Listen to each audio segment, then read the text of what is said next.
2007 UN secretary general സ്ഥാനത്തേക്കുള്ള തെരഞ്ഞെടുപ്പിൽ പരാജയപ്പെട്ടതിനെ തുടർന്ന് Shashi Tharoor UN under secretary general പദം രാജിവെച്ചിരുന്നു. ഇപ്പോൾ രാജിവെച്ചില്ലെങ്കിൽ ഭാവിയിൽ ഏതായാലും രാജി ഉണ്ടാകുമെന്നായിരുന്നു തന്റെ രാജിയെക്കുറിച്ച് അന്ന് തരൂർ മാധ്യമങ്ങളോട് പറഞ്ഞത്. തനിക്ക് ചേരുന്ന സ്ഥാനങ്ങൾ നൽകുകയാണെങ്കിൽ UN-ൽ തുടരാൻ ആഗ്രഹമുണ്ടെന്ന് വിശദീകരിക്കുന്ന ഒരു കത്ത് അന്നത്തെ സെക്രട്ടറി ജനറൽ ബാൻ കി മൂണിന് രാജിക്ക് മുൻപായി തരൂർ നൽകിയിരുന്നതായി മാധ്യമങ്ങൾ റിപ്പോർട്ട് ചെയ്തിരുന്നു. കോൺഗ്രസിന് തന്നെ വേണ്ടെങ്കിൽ തനിക്ക് മറ്റു വഴികളുണ്ടെന്ന താക്കീത് നൽകുന്നതിലൂടെ തനിക്ക് പാർട്ടിയിൽ ഇതുവരെ കിട്ടിയ സ്ഥാനങ്ങളൊന്നും പോരാന്നും ഇതുക്കും മേലെ, അതായത് കുറഞ്ഞത് ഒരു മുഖ്യമന്ത്രി പദവിയെങ്കിലും വേണമെന്നുള്ള തരൂറിന്റെ പൂതി അങ്ങ് മനസ്സിൽ വെച്ചാൽ മതിയെന്ന് കേരളത്തിലെ കോൺഗ്രസ് നേതാക്കൾ ഡിപ്ലോമാറ്റിക്കായി തന്നെ വ്യക്തമാക്കിയിട്ടുണ്ട്.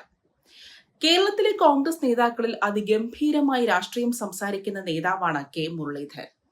കേരളത്തിലെ കാര്യങ്ങൾ നോക്കാൻ ഞങ്ങൾ ചെറിയ നേതാക്കളുണ്ടല്ലോ. തരൂരിനെ പോലുള്ളവർ ദേശീയ തലത്തിലാണ് ആവശ്യമുള്ളത്.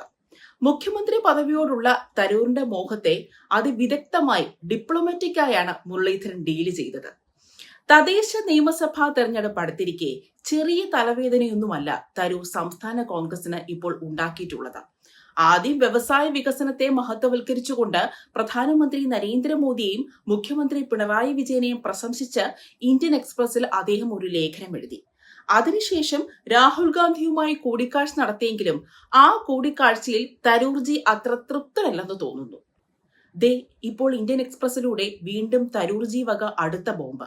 പക്ഷേ രാഹുൽ ഗാന്ധിയുമായുള്ള കൂടിക്കാഴ്ചയ്ക്ക് മുന്നേയിട്ട ഇന്റർവ്യൂ ബോംബാണെന്നാണ് തരൂരിനെ കോൺഗ്രസിലേക്ക് കൊണ്ടുവന്ന രമേശ് ചെന്നിത്തലയുടെ നിഗമനം. ശശി തരൂരും CPM-ഉം തമ്മിലുള്ള ഒത്തുകളി അല്ലെന്നാണ് KPCC പ്രസിഡന്റ് കെ സുധാകരന്റെ കണ്ടുപിടുത്തം. അഭിപ്രായം പറഞ്ഞപ്പോൾ ചിലപ്പോൾ പിശക് പറ്റിയതാവാമെന്ന് പറഞ്ഞ് കെ സുധാകരൻ മാധ്യമങ്ങളെ ആശ്വസിപ്പിച്ചു വിട്ടു. ഇനി തരൂരും രാഹുൽ ഗാന്ധിയും തമ്മിലുള്ള കൂടിക്കാഴ്ചയിൽ എന്തൊക്കെ സംഭവിച്ചതെന്ന് നമുക്ക് നോക്കാം. ഇത് മാധ്യമങ്ങളാണ് റിപ്പോർട്ട് ചെയ്യുന്നത്. ദേശീയ തലത്തിലോ സംസ്ഥാന തലത്തിലോ തനിക്ക് റോൾ വേണമെന്ന് തരൂർ. എന്ത് റോൾ വേണമെന്ന് രാഹുൽ ഗാന്ധി. യൂത്ത് കോൺഗ്രസിന്റെയും NSUവിന്റെയും ദേശീയ തലത്തിലെ ചുമതല വേണമെന്ന് തരൂർ. സംഘടനയിലൂടെ ഉയർന്നു വന്നവർക്കാണ് അത്തരം ചുമതല നൽകുന്നതെന്ന് രാഹുൽ ഗാന്ധി. ലോക്സഭയിൽ പ്രതിപക്ഷത്തിന്റെ മുഖമാവാൻ തനിക്കും യോഗ്യത ഉണ്ടായിരുന്നു. എന്നാൽ ആ പദവി രാഹുൽ ഗാന്ധി കൊണ്ടുപോയെന്ന് വരെ തരൂർജി കൂടിക്കാഴ്ചയിൽ പറഞ്ഞു. മാത്രമല്ല, ലോക്സഭയിൽ ഭരണഘടനാ സംബന്ധമായ വിഷയങ്ങൾ ചർച്ച ചെയ്തപ്പോൾ തനിക്ക് സംസാരിക്കാനുള്ള അവസരവും നിഷേധിച്ചു. കോൺഗ്രസ് ഇപ്പോൾ പരിവർത്തനത്തിന്റെ പാതയിലാണെന്നും അതിനാൽ SC/ST OBC വിഭാഗങ്ങളിൽ നിന്നുള്ളവർക്ക് സംഘടനാ ചുമതല നൽകേണ്ടത് അനിവാര്യമാണെന്നും രാഹുൽ ഗാന്ധി കൂടിക്കാഴ്ചയിൽ പറഞ്ഞു. കോൺഗ്രസ് വർക്കിംഗ് കമ്മിറ്റി അംഗമായ തനിക്ക് KPCC ആസ്ഥാനമായ ഇന്ദിരാഭവനിൽ സ്വന്തമായി ഒരു മുറി വേണമെന്നാണ് തരൂരിന്റെ ഇപ്പോഴത്തെ ആവശ്യം. കേരളത്തിലെ മറ്റ് കോൺഗ്രസ് നേതാക്കളിൽ നിന്നും വ്യത്യസ്തമായി ഒരു എലൈറ്റ് ഔട്ട്സൈഡർ പരിവേഷമാണ് തരൂരിനുള്ളത്. എന്നാൽ പൊളിറ്റിക്കൽ ഔട്ട്സൈഡർ എന്ന രീതിയിലേക്ക് തരൂർ പോവുകയാണെങ്കിൽ പാർട്ടിക്ക് അത് ഉൾക്കൊള്ളാൻ സാധിക്കില്ലെന്ന് രാഹുൽ ഗാന്ധി വ്യക്തമാക്കിയിട്ടുണ്ട്.